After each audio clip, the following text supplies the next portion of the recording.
Welcome to the Bullits and Bourbon podcast, where it's not about the bourbon, but more about who you share it with.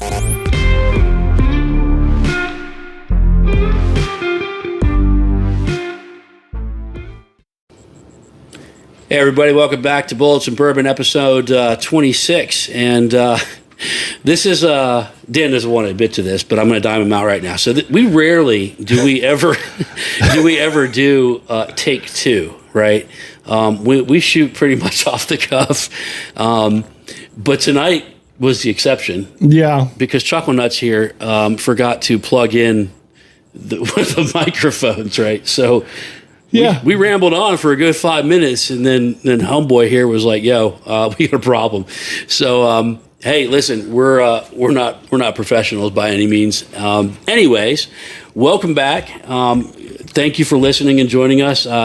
This is our midweek episode, which has become pretty regular now. We dive pretty heavy into doing a whiskey review and talking about the specific whiskey that we're looking at. Yeah, we usually leave the polls up to the audience to decide what we're going to review. Yeah, but somebody, since you're going to dime me out, somebody forgot to put the poll up this week. That's my fault. So people didn't get to vote. But on the other hand, we are moving the poll over to Patreon, so our paid members can now vote on what we're going to review for our midweek pour. Yeah. And what is Patreon, really quick? Because I know I'm kind of new to the whole concept, but basically it's a way to support the smaller. It's a way to support your podcasters or artists and different people like that. The subscription for us is $4 a month. We're going to release 2 bonus episodes a week. That's only going to be on Patreon. Oh, word up. Maybe do like a live episode. Yeah, we're going to do something. Well, we're going to have a live Q&A. Sometimes when we do have a guest on, we'll do the live Q&A with the guests as well. Okay. And also some unreleased content that won't be on any of the Instagram, Facebook, Twitter, TikTok, that will just strictly be on Patreon. You and the Speedo? Yeah, me and the Speedo, like Borat. But yeah, we're going to put some fun things out, and we might put some of our merch out on Patreon before we actually get the page up and running for the merch page. I mean, I'm along for the ride, so fuck it. Yeah. In any event, guys, be on the lookout for that. Doesn't mean we're not gonna still put an additional poll out in the regular forms that we usually do. So keep an eye out, and we always ask sincerely that you tell us what you want us to review when it comes to whiskey. The rare whiskeys, the odd whiskeys, the craft whiskeys, all that stuff, that's a huge interest for us, and leads us into what we're actually sipping on. So this is a Pennsylvania bourbon. Yeah. And I was, before we had to start over, I was telling you. You're going to throw that in my face again. I am. I don't know how I've passed this up, because this is in the state stores. Which is shocking, because it's a beautiful bottle, beautiful label, and you're a label whore. But you're a label whore. I'm a label whore. We're both label whores. And it's a very, very sexy label. Yeah. I think what it comes down to is I knew it was a PA spirit, and I just kind of took it for granted. So I went against the very thing I rail against, which is the whole getting sucked into the tater bottles. The tater bottles and the... Well, which is shocking, because you had such a good experience with Liberty Pole. Yeah. You promote Liberty Pole a lot. You promote a lot of the craft distilleries. Yeah. I don't know how I've overlooked this. I don't know how you overlooked this. So... the whiskey that we're talking about, the bourbon we're talking about, is a really good. It's called Kinsey, and it's from Kinsey Distilling, which is owned by New Liberty Distilling, and they are in the Philadelphia area. Actually, I don't know the exact little town that they're from, but it's an old brand. And what's really cool about this is the 4-year. So we prefaced this about how I found this. We went down to the Strip last weekend. Mm-hmm. Went down to grab a hookah and have a couple pours and get some good Mediterranean food and Middle Eastern food, because we both are big fans of that. And the Strip is amazing, guys. If you ever come to Pittsburgh, hit the Strip District. Get you some roll-ins, get you some original Manning Brothers sandwich. Hit Woolies Fish Market.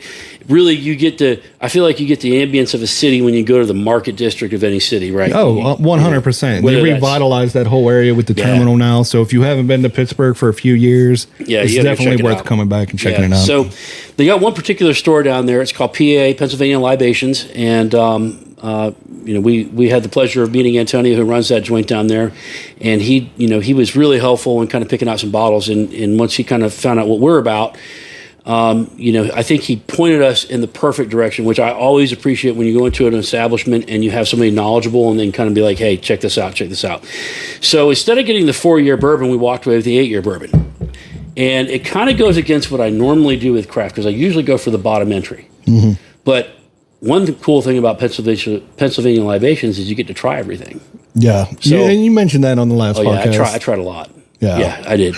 So I was super impressed with this, and super impressed with the 7-year wheated whiskey. So I grabbed those two for starters because I know I'm going to be back down there. Yeah. And figured, why not? We cracked this one open.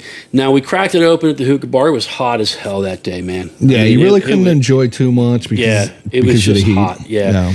So, but I enjoyed it.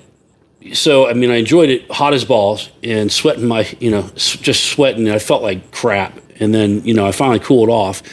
But I tell you what, this is a really good pour. I was really, really, really surprised with what I had been missing out. So, without further ado, what's the price point on this? On that 8-year? I want to say it was like 70 something. Okay. Between 70 and 80. Okay.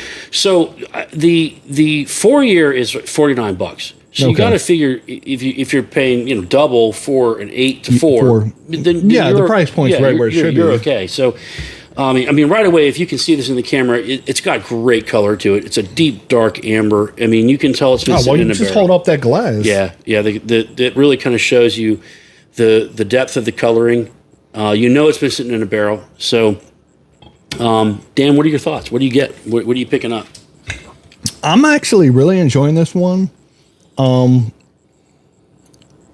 you're going to smack the shit out of me for this. I swear you're going to say it smells like bourbon. No, it doesn't. Well, of course it smells like bourbon, but it almost reminds me of chicken cock. It has that. Jesus, I swear to God. Can we, one episode? I'm sorry, but it has that spicy, peppery taste to it. Yep. It has that dark oak. Small hints of vanilla I can pick up on it. But it's really good. Really good for a Pennsylvania bourbon. So the nose for me, I get leather. I get baking spices. What the hell is baking spices? Are we talking bake? Spice. Listen, when's the last time you baked? I don't bake. I'm a grown-ass man. So shut up. Okay. I'm a grown-ass man. You're a grown-ass man that doesn't bake. When did you bake? Well, you baked me that cake, so I can't say shit. What kind of cake was it, Daniel? I digress. So continue. What else do you taste? So that was the nose. I get floral. I get citrus, honey, apple on the palate. Brown sugar, cinnamon and spice. It's a bold sip. It's not a faint sip. It's got a lot going on, and I think when I compare it to the 4, because my initial thoughts when I drank the 4-year of this were the 4 was decent, but then and when I followed it up with the 8 just kicked the 4-year out of the picture. Oh, it has a lot of flavor to it. So that was the mistake of mine, was if I should have just bought the 4. Mm-hmm. And then come back and gotten the 8 later, because the 8, I'm really enjoying the 8. I'm glad you didn't do that. But the problem is now I know that there's an 8. I don't know if I can go to the 4 and be as appreciative. You know what I'm saying? Yeah. It's not, the 4 was good, but the 8 really kills the 4. Oh, it's packed full of flavor. It's really, really good. Yeah. This is something I'm definitely going to have to get 2 or 3 bottles and have on the shelf. Cinnamon. I can't wait to crack the wheated whiskey, which is, the only thing that they did differently was they reused barrels for that wheated whiskey. The company itself is pretty interesting. So this brand is very, very old. Kinsey went out of business in 1971. And somewhere, I think around 2012 or something like that, maybe 2000, it might have been earlier. I have to refer to my notes, and I'm not very good with the notes. New Liberty revived the brand and brought the Kinsey brand back. At one point in time, what's really interesting about this was that this distillery was the single largest holder of whiskey in the United States. So there's So it meets one of those elements that I have for whiskey and bourbon in general, which is I love history. It's got a lot of history behind it. The bottle, like you said, is beautiful. It has that coat of arms that was pretty pretty significant and pretty distinguishable for that brand. And this is where I really owe an apology for not picking this up earlier, because Philadelphia is a huge city. I mean, fuck Philadelphia. Well, I mean, us here in Pittsburgh, Philadelphia is what we call it. Yeah, but they did do this right. I'll give Philly this. It's a historic city. It was the nation's first capital, right? Yeah. Okay, so and its role in the whiskey making process or the whiskey history of America is quite significant. I mean, that's what I don't think people understand about Pennsylvania. Is that, spirits or whiskey and rye was a reason. I mean, we had the Whiskey Rebellion. Yeah. I mean, so all of that played a part in the development of the United States. So it's got a large historical time, which I really love because I'm a history nerd. I can't help it. But I don't know how the hell I didn't pick this up, earlier. What's the proof on it? I see the 108. 108? 108. Okay, because I can't do math because I see that alcohol per volume is 54%. That's 108. You just double it. So, so I've tried it neat, but I've never tried it over ice. So I'm going to take what I got. It's good. It is, honestly, this is one I'm going to gravitate to. Kind of like the Broken Barrel when you got me hooked on the Broken Barrel. And finally, I'm excited because my bottles came in today. Came in yesterday. Came in yesterday, yeah. So I've got to say, I'm going through a transition. Not like that. Son of a bitch. You know that I, for the most part, have always drank my whiskey over ice because of the heartburn. Yeah. You've been going straight, pretty transition into straight. Yeah, that doesn't sound any damn better. You've been going neat a lot more lately. There we go. Yeah, I've been a lot neater. Yeah. Right? Is that a that's a word? So yeah, I mean we'll just roll with that. So I enjoy it neat more than I enjoy it over ice. Now the reason now if we go outside afterwards and we light up a stick. Oh, it's hot. Yeah. Yeah, I mean an ice is good. I have been hitting the beer and the I just got into the ciders too. So I don't know what's going on with me, but it's summertime. That's why. Yeah, a little tropical. Got that beer feeling. But this pour. Excellent pour, Kinsey. You guys got something going on over there in the they definitely nailed this one. Yeah. So with that said, let's see if you can nail what I wrote down on that piece of paper. Is that why this is upside down? That's why it's upside down because I didn't want you to read it. You can't study it. As soon as you flip it over, you got to read exactly what's on it. It's nothing profane, nothing that's going to be derogatory to you. I just want to see if you can say what's on that piece of paper, because it's about to be a trending thing on social media. All right, so just turn over and read it. Or I'm going to make it trending. Yeah, just turn it over and read it. Yeah, we're influencers. All right. Irish wrist watch. Okay, you said it pretty easy. What is it? There's a few people that can't say it. I know I can't. Because I sat at home when I seen it at first. I was like, Irish wristwatch? Say it. Irish wristwatch. Say it one more time. It's like the slithering snake. Slithering snake. Irish wristwatch. Why is? But you got to say it fast. Try to say it fast. Irish wristwatch. Irish what? Irish. See? Irish wristwatch. Why on earth are we doing this? I seen it on the internet. The way the guy said it, it had me cracking up. I'm like, you dumbass, I can say it. And I sat at home and I tried to say it quick. You were home alone. I was home alone. You're sitting there saying Irish wristwatch over and over again. I had a couple drinks. No shit, right? Oh, God. Dumb shit you do when you have a couple drinks. What? So this is trending now? Of all it's about to be. What? Because there's a few videos I've seen of it. We are not done with Hawk Tui Girl. Yeah, no, nothing's going to be. I'm sorry, but she should be the Times Person of the Year. 100%. 100%. Because listen, you spit on that thing. Spit on that thing. I can't let that go for Irish. Now you can't say it. Irish wrist. Irish wish son of a bitch, man. See, I got in your head, right? You did, yeah. You did. And I think that's what happened. It's psychologically. The dumb shit that trends. Yeah. Well, I mean, you brought up, what was the thing you sent to me earlier today, or it was yesterday you were talking about, the Forbes. The Forbes.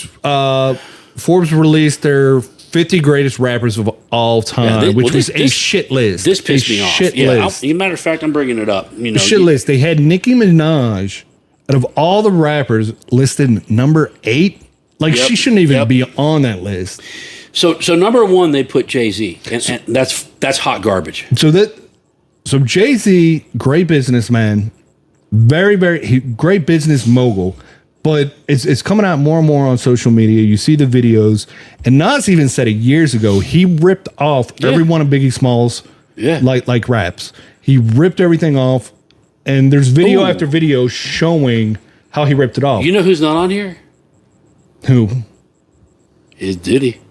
Yeah, Diddy's garbage. I wouldn't put him in the top 50. But, I just found out today with Diddy that he is paying Sting. It's something like $2,000 a day. No, it's like $20,000. Yeah, $20,000 for every breath you take for ripping that cut.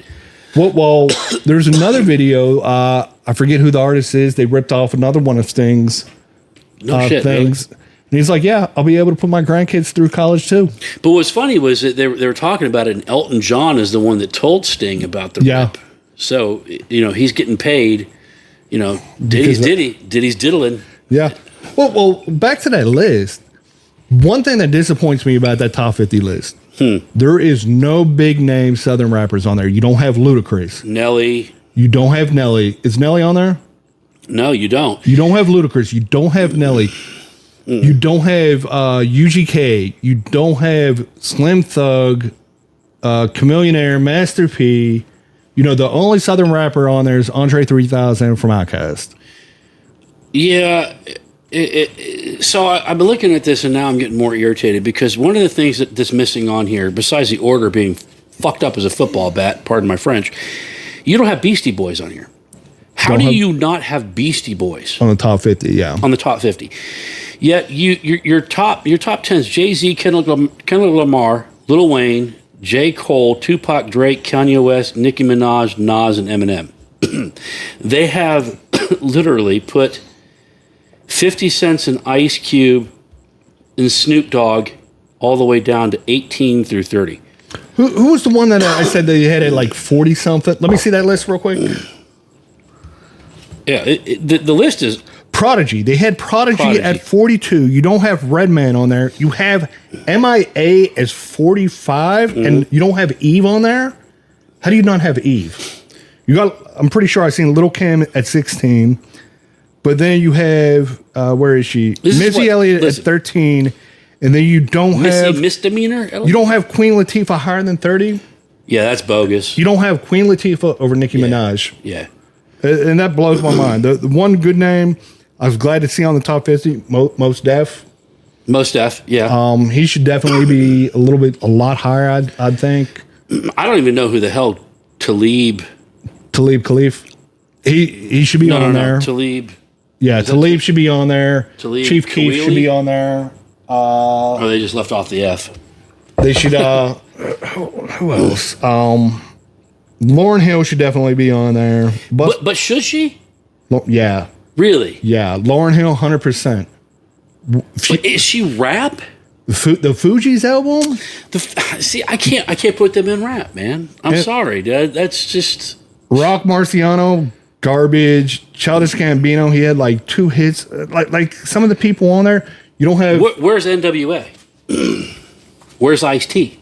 They don't have Ice-T. Where's two? Listen, I don't even think is Eazy-E on here. That's what I'm saying. Where's 2 Live Crew? Yeah, they just went. So you're leaving out. I mean, listen. I know people are going to be like 2 Live Crew is disgusting and vulgar, and I'll grab that. But they were a huge part of rap because they ushered in a whole nother kind of subgenre of rap. Well, you don't even have Too Short on here. No, how do you not have Too Short? I mean, you got Ghostface Killah. Where's Bone Thugs? Bone Thugs ain't on there. So, They got E40. No 8 Ball. Forbes, you suck.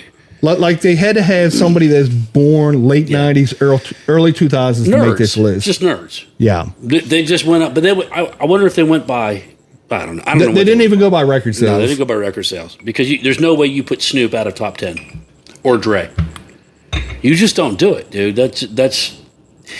I go back to the Super Bowl when you had 50, Snoop, Eminem, and Dre come out during halftime, and you had every dude and dudette that was under the age of 50. They were crip walking in their living rooms. Well, the fact that Nelly was completely left off this list blows my mind. That's hot garbage. I don't agree. You know what I mean? Yeah. Oh, I take it back. No, that's Young Thug. Yeah, no Bone Thug. No, that's not. No. Yeah. But see, this is the trending. This is what happens when stuff retrends or whatever, or trends again. I don't understand the concept of the trending stuff.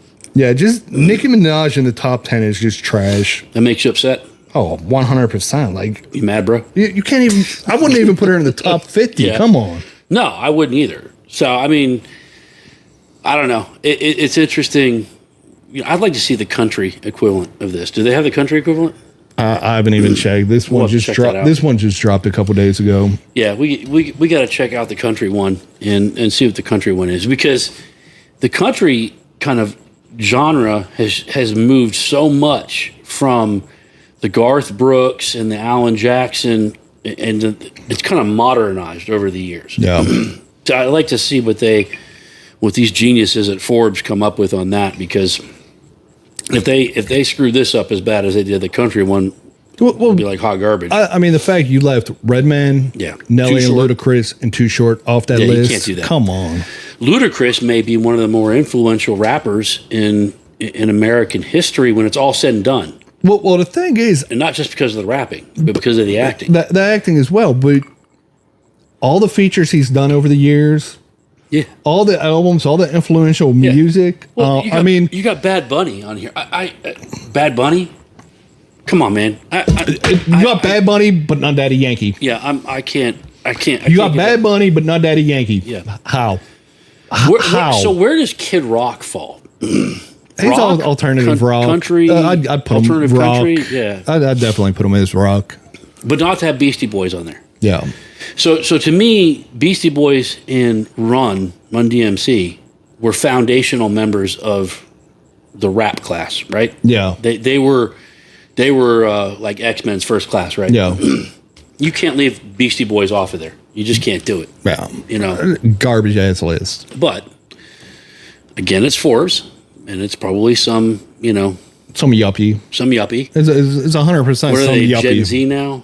Gen Z. Gen Stupid. Gen Stupid. Yeah. I was doing the surfing through the Instagram, and this kid comes on talking about, little brace face kid with, this kid, I wouldn't even pay him no mind, but he comes on and he goes, my generation's canceling Eminem. And then another influential podcaster got on and kind of crushed that really quick. I'm like, you don't cancel Eminem. They tried. Yeah, Eminem will see what you said and write an album that sells 500 million copies, and he'll destroy your soul.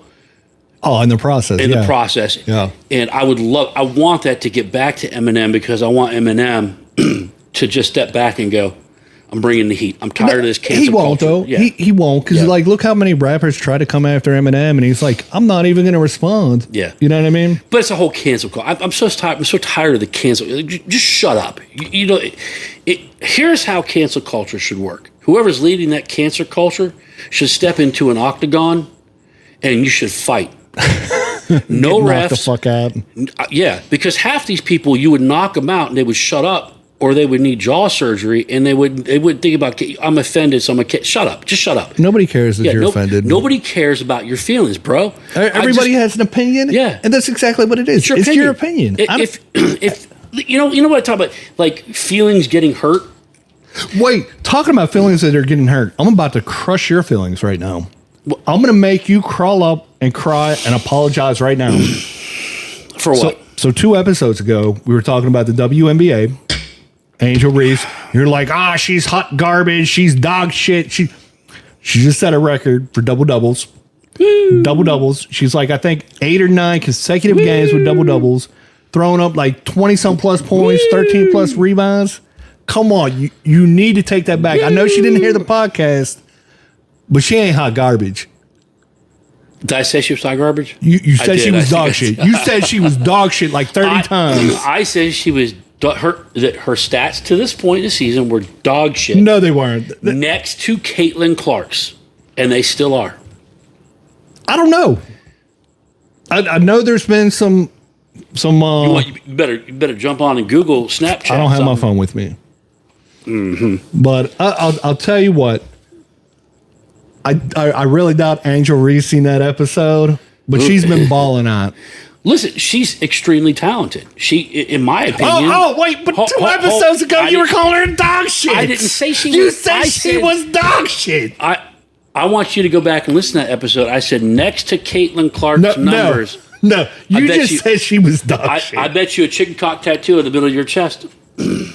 We're not going there with the tattoo. This episode. I bet you. So if you, I'll bet you a bottle. You bet me a bottle. I'll bet you a bottle. I bet you a bottle. You said she was straight dog shit. Next to Caitlin Clark. No, you never said Caitlin Clark. I bet you. You said she was hot garbage, dog shit, and she's balling out. I said next to Caitlin Clark, her numbers are dog shit. I can't listen. I already got the bottle I want picked out. Okay, we'll go upstairs. You can order. It's from Sip Easy. It'll be here in 3 days. Your shit's gonna be so upset when you listen to that. Oh, you're gonna be crying a river. I bet you I won't. I bet you will. Speaking about crying a river. Oh, here we go. Did you see JT? Justin Timberlake came out with a new one. Why are you messing with Justin? He came out with a new one. A new what? New song? New song. He didn't come out with a new song. He came out with a new prison tattoo. No, he came out with a new song. I'm bringing Tipsy back. Stupid. I might just yak. Yo, my man said he wasn't even drunk. This is racial profiling. Racial profiling? Listen, he said he wasn't drunk, man. You're I'm going to try that shit when I get pulled over tonight. I ain't drunk. Wasn't drinking. You got videoed. We're like, we got video evidence. You got video. Like that's why I ain't gonna post it till tomorrow. So how bad? So here's the thing, man. I like Justin Timberlake, man. Oh, I did too. Yeah, I mean, everybody gets a little tipsy. Oh yeah. I mean, I just don't see the big deal. I don't see why we're making a big deal about it. I just don't. Oh, because it's in the news lines. If I was him, I would 100% remix I'm Bringing Sexy Back. And I'm bringing Tipsy back? I'm bringing Tipsy back. I would do it, and you know that would top the charts. I don't know about topping the charts. 100%. It probably would. It would. The way he would do it, 100% would top the charts. He should do a song with Hawk Tuohy Girl. I don't think she could sing. You don't think she may be able to Hawk Tuohy, but I don't think that she needs to sing? She could just dance in the background. Yeah. Tuohy every once in a while, and that would be enough right there. I'm spitballing. I'm throwing out ideas, I mean, listen, let him go ball out. I hope he enjoys that DWI he got. Oh, he's going to fight it. Yeah, I mean, he has the money to fight it, and at the end of the day, he can go and pay for a private chauffeur or whatever. Yeah, that covers it all. It's like when Hugo Lloris got that DUI in England. It was like, come on, dude, you got public transportation and you're making millions, and you can't get somebody to drive you around, Uber, taxi, bus. Come on. So you got Hugo Lloris was a goalkeeper for Tottenham. So he's a legendary goalkeeper. Yeah, I mean, he won a World Cup with France. Yeah, and he was a Spur. He's Spursy. Yeah. You know what I mean? The thing is, if I'm in that situation and I'm making the type of money these people are making, I ain't driving. No. I ain't risking it. I'm like, hey, sit out in the car. You know what? No, because I can't have my driver drinking. Here's a bottle of yak, bro. Can't have my driver get the DUI. But I'll take care of my driver. Yeah. I mean, so speaking of soccer, been a big week. It's been a huge week. We got the Euros going on. Got the Copa. And the Copa. Biggest news out of the Euros so far is, well, I mean, we watched Georgia just beat Portugal. Yeah, that's huge for Georgia. So congratulations to Georgia. This was, I think that was probably the biggest win in their country's history. Probably. I mean, they're advancing to the knockout stage. The FIFA rankings are 74th, and Portugal was 5th. Yeah, so that's huge. When 74 beats 5, that's a huge deal. But also you got to look at it. Portugal pulled Ronaldo pretty early in that match. Yeah, I don't know. I'm confused. Unless they just said, okay, you know what, we're going to focus on the round of 16 and let you get some rest. I don't know. What biggest disappointment in the Euro so far? England. Yeah, 100% yeah, England. I agree. Come on. I mean, Southgate. Come on, man. Come on, you bro. got a squad, and you're gonna fuck shit up. Yeah, dude. You know, England's over there. It's coming home. It ain't coming home. And I'm pulling for England. I am an England supporter. I am Southgate, dude. You're squandering an opportunity. I'm doing this right here. If you're English, you know what that means. But dude, come on, bro. You cut Madison, or you didn't take Madison. You didn't take what's his name, Grealish. So you lost creativity to midfield. You have talent up top. Yeah. But I feel bad for Kane because Kane's getting a lot of slack from old English legends, and I like how he came out and said, "You're giving me shit, and England hasn't won shit in years. Yeah, like how are you going to give me shit?" Yeah, well, so I mean, if you looked at this squad, even without Madison and Grealish, it's a phenomenal squad. This is a phenomenal squad. There's no excuse why they shouldn't run the table and challenge France and challenge Germany and challenge Netherlands, I've already said Netherlands hand down since the beginning of the tournament. Netherlands is going to win it. It's going to go back to. I don't agree with you. I think Germany's going to win it. The Orange Army's coming. I'm telling you. Have you seen the videos of the Orange Army in Germany? I sent you one. I sent you a few videos. I remember the World Cup when we were there, and that was crazy, man. In Germany, World Cup.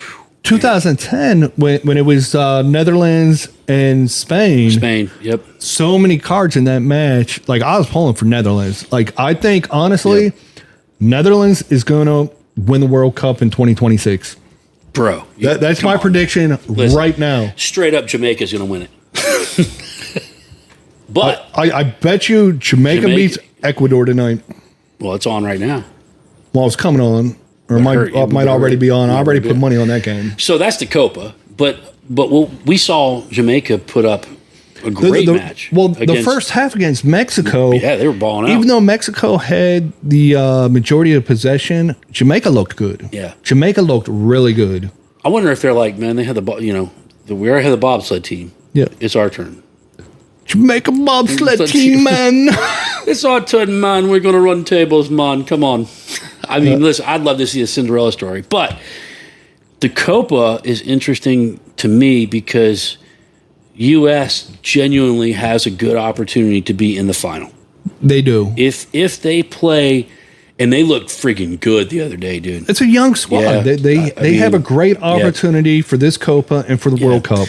Which I wish that folks here in America, and the majority of our listeners are probably, here in America. I wish that we would embrace football, soccer, the way that it's embraced around the world, because it's such they call it the beautiful game. Yeah. Well, the thing is, I do the analytics for the show. Granted, 90% of our audience is U.S.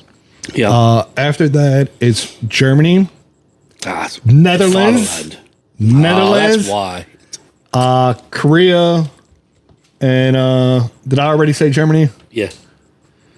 UK. So I asked Oliver. Oliver, of course, was born in Germany, and that I said, so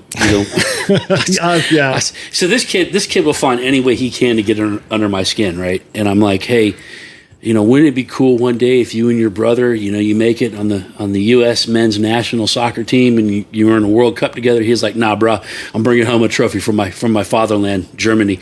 And I'm like, he's gonna hold that. Hey, I was born in Germany. Yeah, I could go get dual citizenship. Yeah, because his favorite player is Neuer. Yeah, I can't even say his name right. Neuer. Yeah, okay, I did it right. But yeah, it's amazing. It's growing in the U.S. And it's Well, what we showed with the numbers for the U.S. Bolivia game. Oh, dude, it was crazy. U.S. That game had the highest views for a soccer match outside of the World Cup in the United States. Yeah. So, and you're wearing a Wrexham jersey. Yeah, but Wrexham's not my team. It's one of my teams. It's your team. You got me the jersey. Yep, I'm going to convert you. So every now and then I'll throw it on. It's a beautiful jersey, and I like what Ryan Reynolds is. Yeah, what they're doing. Yeah. But aviation, gin. I don't drink gin, but it's a sweet jersey. So I really do wonder, that show, Welcome to Wrexham, is such a cool show. If you haven't seen it on FX, I highly recommend you go and check it out. It really, Wrexham itself as a city parallels a lot of Pittsburgh and a lot of American cities that went through a boom bust. You know what I mean? And you see the passion of the people that live in Wrexham and what football, what soccer means to them. And I'm like, man, if we could just get that in the U.S., it's growing slowly. It is. And I never thought the day would come when I would say that my favorite sport is football, soccer, over my favorite sport is American college football or American professional NFL football. I never thought that, but I think I love it for the pure, the strategy and the love and the passion of the fans. I mean, if you have never been to Europe, get to Europe and go see a match anywhere in Europe. It's nuts. Well, that's like, I tell people all the time, they're like, oh, soccer's gay because you can end up in a 0-0 tie. That's just stupid. Okay. Some of the best games I've seen ended in 0-0, just action-packed, shots on goals, great saves.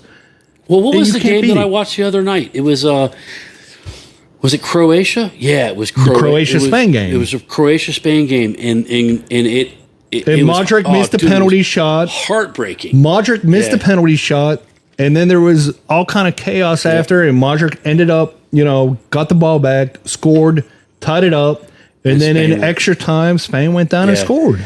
So it's just, there's so much boom or bust, right? And it's such a beautiful game to watch, and I hope that's why it kills me the stats on the empty stands in the Copa here in the U.S. Well, it's ticket prices.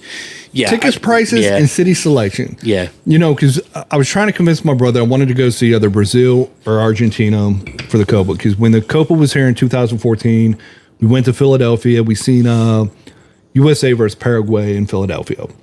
My brother, not a soccer fan at all, he had an amazing time. Oh yeah, and we were sitting in the Paraguay section, and he had a blast. And I was like, "This is nothing. This is very, very mild compared to like a World Cup or." Just a regular match over in the Premier League, La Liga, Bunga League. Well, you remember when one FCK was playing at the top of their division. Oh yeah, and I can't remember who it was, but one of the ZPs took me to the one FCK game, and he was like, "Best part about it, man, is that we're going to fight tonight. Oh yeah, and you can fight and not get in trouble." And I'm like, "Are you serious?" Like, yeah, man, it's acceptable. It gets crazy because you got the soccer hooligans. Yeah, we get to throw hands and not. I mean, it sounds so juvenile, but it was just so fun. And then, like, you fight. We got a little scruffle, scruffle, and it was like right afterwards we were drinking beer and we were screaming and chanting again. It was just it's crazy. The pregame, the postgame, absolutely insane. If you're an American, I'll tell you what. Watch Green Street Hooligans or The Football Factory. Those are two movies. Yeah. They'll be like, oh shit, I want to get into European football. I'd recommend too watching Beckham. Because the Beckham documentary. The Beckham documentary, because Beckham. So, if you really, to me, he's a legend, and he may not be the top 3 player of all time. It's not at all. Not at all. But his influence on the game of soccer for us as Americans, he's the number 1 guy now. Oh, yeah. Because it was Pele for the U.S., and then it was Beckham 100%. And now it's Messi. Yeah, what he did for Manchester United, and then what he did for Real Madrid. The Real Madrid, and then bringing that over to the L.A. Galaxy. Yeah. And then what he has done now in Miami, and he is the architect behind bringing Messi. And you can never discount what he has done bringing Messi to Miami, what it's done for American soccer football. Well, not only Messi, Elba. Oh, yeah. I mean, almost had Gareth. What's Suarez? Suarez, yep. And he's trying to bring in a lot more players. He's trying to bring in Del Maria. Well, we talked about it. Can you imagine an MLS, a Major League Soccer, that had Ronaldo and Messi? Oh, yeah. It'd be insane. That's literally Bird and Johnson. Oh, 100%. And I mean, I cross my fingers. I'm like, come on, please, please, please. Like, what if Mbappe or Bellingham one day they transition? That's another 10 years from now. But I'm saying that pedigree. And we see kids now. I mean, I've got Milo down at a soccer camp at Carnegie Mellon. And the coaches down there were, kind of referencing, they're passionate about developing American youth soccer for the next generation. Well, that's like we talked, I think, an episode or two ago about what your neighbors said, what some other sports analysis said, that in 50 years, soccer is going to be the U.S. sport because we are more athletic, because we push the athletics in high school more than education, and these kids are going to be phenomenal. I got news for you. If parents that are out there, I mean, if you have a choice of trying to be cheap, and I'm always looking to save $1 because then I can put it toward whiskey. Number one, travel hockey. Got to be the football, most ridiculous, expensive travel sport. Baseball. Travel baseball, probably number 2.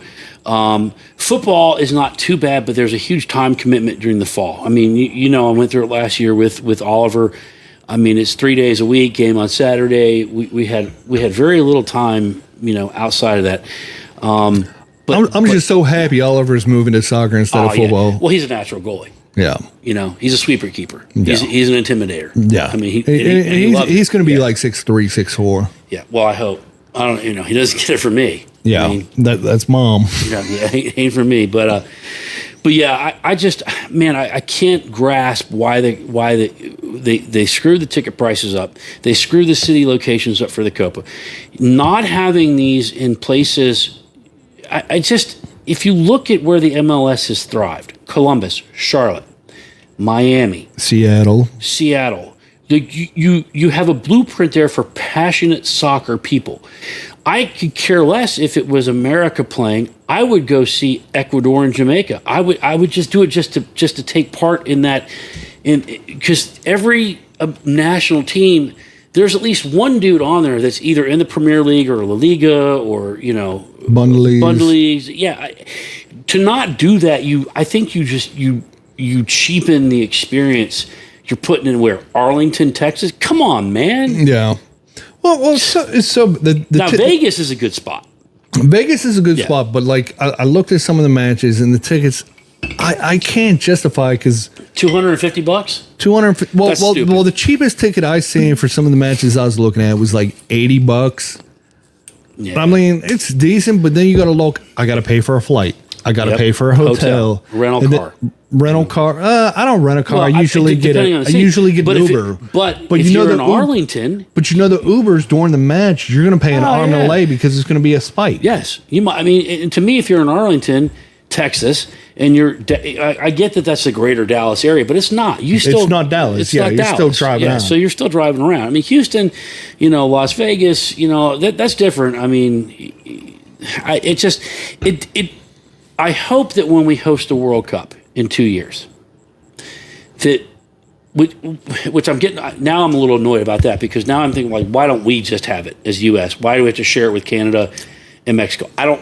The only thing with Mexico, I would like to go down to Monterrey and see the stadium. That's a beautiful stadium. Monterrey is a beautiful stadium, and if you're not a soccer fan, just Google image Monterey Soccer Stadium, and you'll be I want to go to Mexico. But, I don't like to share. No other country said this is the first time, correct me if I'm wrong, they've ever had to share the World Cup. Yeah, because usually they bedded this shit down in Qatar 4 years ago. So, number one, that never should have ever landed in Qatar with a human rights violation. FIFA is 100% corrupt anyways. Corrupt as shit.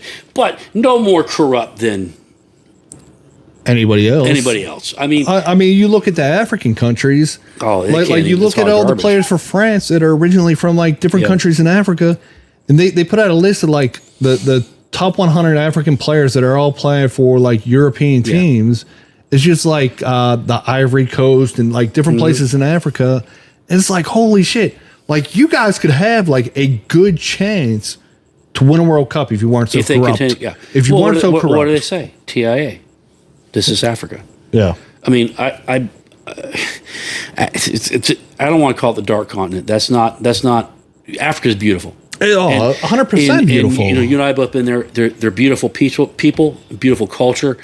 But my God, has every country in the world raped that continent? Oh, China, the U.S., Belgium, North France, Korea, England. I mean, you name it. Yeah. If it's not over oil or rubber, it's over diamonds, and it's resources. It's the resources, and the people in Africa who are so beautiful and so rich with culture and heritage and history, they're the ones that suffer, and to see their their football players leave. We had a Wrexham player that went back to play for, I can't remember the name of them. It sucks, but they didn't make it far in the African Cup or whatever it was. But he was so proud to represent his tribe and his country. Yeah, and that's soccer is so cool because it's so multicultural and it brings together so many different cultures and races and people of languages. I mean, it's like Son. My son, Milo's favorite player right now. Heung-min Son. And I said, well, why is he your favorite player? He's like, because he's good. Okay. Yeah, he's phenomenal. But he's phenomenal. And he plays for Tottenham. Yeah, he loves his demeanor. He loves how kind he is toward his fans and toward everybody. Oh, yeah. And I said, well, who's your other favorite player? And he goes, Richarlison. Yeah. Richarlison. Brazilian. Brazilian from phenomenal World Cup goal. But probably if you look at everything, if you start to follow the stories of football, soccer, what an amazing human being that allowed himself to be so vulnerable, right? With the mental health, the effects of the World Cup. Oh yeah, Richarlison and the pressure. Not all people know this, but he donates a ton of money to charities. He builds all kinds of stuff in the favelas. Same with and I'm going to jack up his first name. He used to play for Liverpool, Sadio Mane. Yeah. Who's now over in the Saudi League. Like he's built schools, hospitals, and everything else in Africa, roads. And that's the whole reason he went over to Saudi, so he could go back to Africa and help his country and help his country, which is absolutely phenomenal. When you look at the guy, like he makes ridiculous money, but you would never know because he's not flashy. Even when he played for what was the German team your son loves? Dortmund? No, Bayern Munich. Yeah. He played for Bayern Munich, and he's Muslim, and he refused to take a picture with Bear during Oktoberfest because he's a devout Muslim. Yep. Which is an absolutely phenomenal stance. Hey, listen, on him. Anybody that bucks I don't want to say the system, but I think I'm a rebellious person by nature. My mom would probably agree.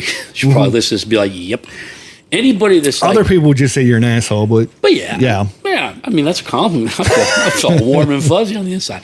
Anybody that says I'm not going to do it because it's a cool thing to do, I like that dude. Yeah, I straight up, I'm like, that's my boy right there. Man, he is just such a likable player. Yep. Everything he's done for Africa. His career, and I get it. You went to Saudi so you could help others. Hey, that's cool. Which, that's cool. Make that money. It's like years ago, which I feel bad. Hulk from Brazil, he went over to the China Super League to make buku money. Yeah. You haven't heard anything from Hulk since he went over to the Chinese. But you know Chinese what you League. Do here? Oh yeah, it's all about that the money. Dollar hitting that floor. Yeah, and it was. I don't know if he did anything for Brazil or his community or whatever, but some people are like, what could I do to put more money in my pocket? But Maine, what he's doing for Africa, building schools, building hospitals, repairing roads and just infrastructure in general. Making the world a better place. He's leaving it better than he found it. Yes.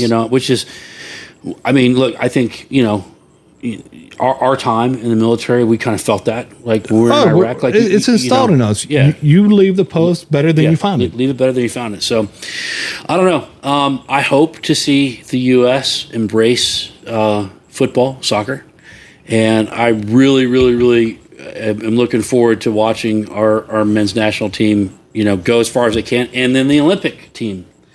I think that's going to be pretty friggin' cool. The women's team just got named today. Yeah.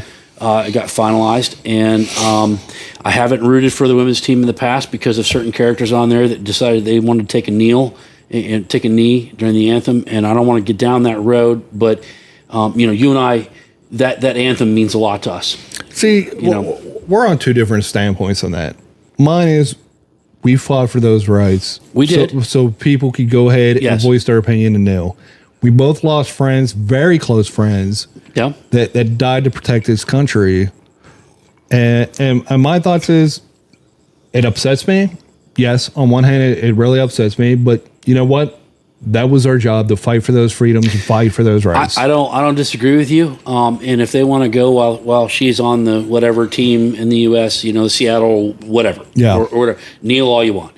I'm fine with that. But when you are on a national team, you are representing the United States. And there is no other fucking national team in the world that pulls that shit. Yeah, well, the thing is, I'm just saying, think about that. No other team. Iran. Was it Iran? I want to say it was Iran during the World Cup. They made some controversial comments, and they stayed silent during their national anthem. Yes. They stood there. They didn't kneel. They stood there. I agree. Now, but look at the state of Iran. We know Iran is an extremely repressed nation with a lot going on. No other, and I'm not going to call it third world, first world, whatever, but no other Western civilized nation. Well, it's any country. You got the national pride. Yeah, it's not the time for you to make a political statement. It's a time to bring your country together, to get it behind you. So, be that as it may, I'm glad that individual is no longer playing soccer. Period. She can go off and make her Subway commercials or whatever. Well, the one thing I like, and I'm sorry to cut you off, I like the way the Premier League does it.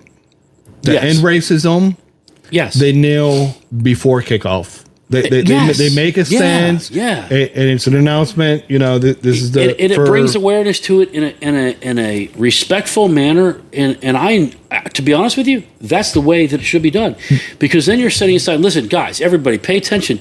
It's time we're addressing this. It's time to take a time out. Stop the behavior. Yeah. Stop the racism. Stop the gender discrimination. Stop it. Just be good human beings toward each other, and then let's go play fucking soccer. Yeah. Well, the one thing that killed me is FIFA, the corruption in FIFA. One, you had the World Cup in Russia. Russia is racist as shit. Oh, God, yeah, they're bad. And you've heard stories coming out of Russia, but yet you gave them the World Cup, FIFA. Well, and then you turn around. And then to Qatar. You gave Qatar. Bro. I'm nothing against the Qatarians. But then no, I'm sorry. That entire World Cup pissed me off because it screwed up a season for everybody, every major league. It's in the wintertime. In the wintertime. Yeah. And I could say, honestly, that probably is what cost Tottenham being in the Champions League, because we played decent before that. We played like dog shit afterwards because our players are burned out. Yeah, 100%. So, no, listen. I don't understand FIFA. I never will. I'm going to enjoy the beautiful game. It's all about the money. Yeah, I'm going to enjoy the beautiful game, and I'm going to encourage the U.S. and Americans embrace soccer. I can't think of an easier way for a scholarship for college for kids right now, because if you're good, if you're an athlete, that's an athletic sport. Tennis and soccer. I mean, you're probably you're pretty set. Well, it's so funny that we touched on these topics about racism, about sexual identity, because I had a friend. I was over his place, and I told you, he's like, "Oh, I want to hear about the hard topics." I'm like, we try to stay away from the political realm, because we don't want to alienate ourselves. Number one, but number two, we don't want to have to toe a line and say something that's going to upset one side or the other, or go against our core beliefs, exactly. So I think we can kind of wrap it up with there's no room for racism. Oh, 100%. There's no room for there's just no room for friggin' hate. Like, just man the fuck up. Just don't be a dick. That's the easiest way to operate. Like, I don't need to hear your opinion. So somebody told me a long time ago, if you know my politics and you barely know me, there's a problem. Yeah. Well, I had a professor like that. Yeah. I had a professor at Robert Morris, and she said midterm, she's like, do you know what my political affiliation is? And all the students were like, no. Then she's doing it right. And she was like, you should not know my political affiliation or where my stance is with anything. Yep. Well, we can get back, and this goes to the very core of what the good part of sports. When we can get back to, number one, treating everybody like we want to be treated. Yeah. Amazing fucking concept, right? And we can learn to be forgiving to people ahead of being anger toward them. We'll be in a much better place.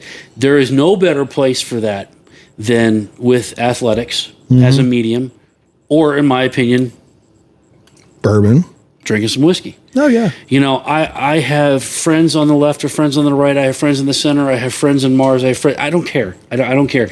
What I do care about is enjoying the things that I can enjoy in the small window of life that we have. Yeah. Because it's small. And the thing is, as long as you're a decent human being and you're not a piece of shit, I don't give a fuck about anything. Yeah. I don't care about your race, your sexual orientation, anything. And and I'm going to touch it because I keep trying to get you to watch the show Shameless. There's an episode of Shameless where the one guy, he was like hardcore, I don't want to say thug, but he was into some grimy shit, and he came out that he was gay. And all right, there's cool. a scene, he goes into the bar and the guy makes a joke and he looks at him and he's like, is that supposed to be a gay joke? And the guy looks at him and was like, I guess not. And then it got quiet, and the bartender was like, we don't give a fuck if you're gay. And then they start talking about like Ellen DeGeneres, like all the people over the years that came out that they didn't, people that they knew and people that they didn't know. Yeah. Nobody cares who you're screwing or what you're doing. Yeah. Like, as long as you're cool, nobody gives a fuck. Yeah, I think that's the biggest thing is just do you, bro. Do you. Yeah. Do you. Do you just be a decent person? I have got more concerns with, am I going to get my kids dropped off at the freaking summer camp on time than your sexuality or your beliefs. That's just bottom line. Am I going to be able to make it down there and find a bathroom because I got the bladder of a squirrel? That's what's on my mind. I don't give a shit. Like, I'm just saying. So, and it's the same thing with the political stuff too. It is. Like, I don't give a shit if you're left, right, center. I don't give a shit. Yeah. Well, just like they say, there's no atheists in foxholes.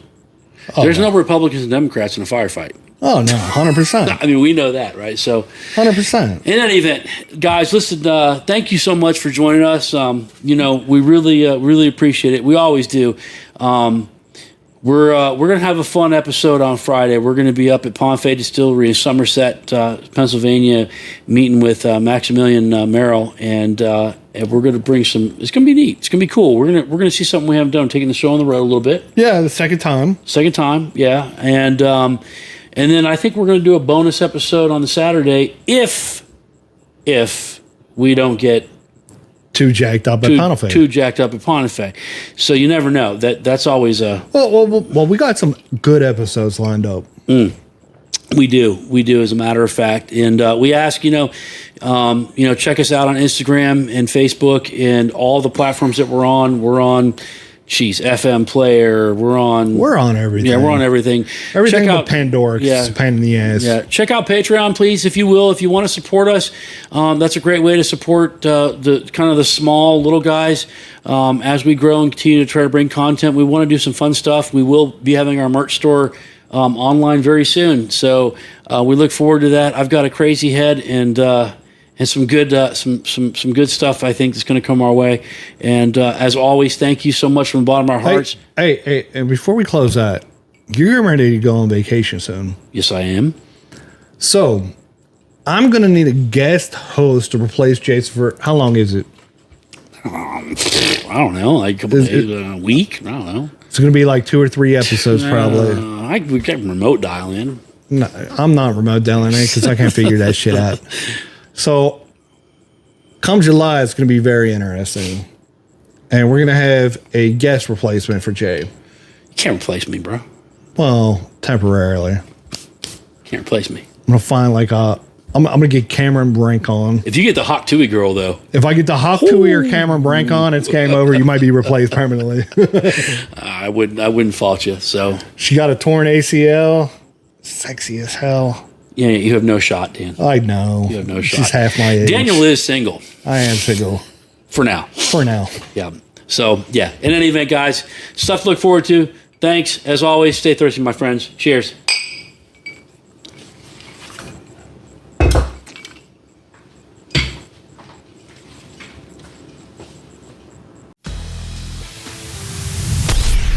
Thank you for listening to today's podcast of Bullits and Bourbon. Remember to like, comment, and subscribe so you never miss an episode.